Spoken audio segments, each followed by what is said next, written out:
আমেরিকায় প্রচণ্ড ঝড় ও ভারী বৃষ্টিপাত হয়েছে।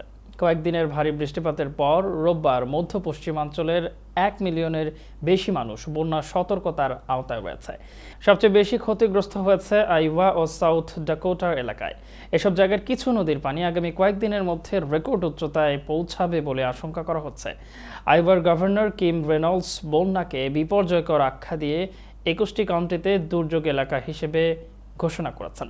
আঞ্চলিক কর্মকর্তাদের পোস্ট করা ড্রোন ফুটেজে বাড়িঘর ও ভবনগুলো প্রায় পুরোপুরি ডুবে যেতে দেখা গেছে। সেই ড্রোন ফুটেজে শুধু ছাদ দেখা যাচ্ছে। সপ্তাহের শেষ দিকে বন্যার সতর্কতার আওতায় থাকা অন্যান্য স্টেটগুলোর মধ্যে রয়েছে নেব্রাস্কা, মিনেসোটা, উইসকনসিন এবং ইলিনয়ের কিছু অংশ।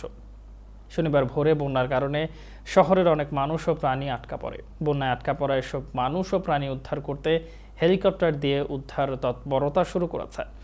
আমেরিকার কিছু অংশে সপ্তাহব্যাপী তাপপ্রবাহ মোকাবেলার মধ্যেই এই ভারী ঝড় এলো। এই প্রচণ্ড ঝড় ও ভারী বৃষ্টিপাতের কারণে রোববার পর্যন্ত 100 মিলিয়নের বেশি মানুষ তাপ সতর্কতার সঙ্গে সঙ্গে বন্যার সতর্কতার আওতায় রয়েছেন।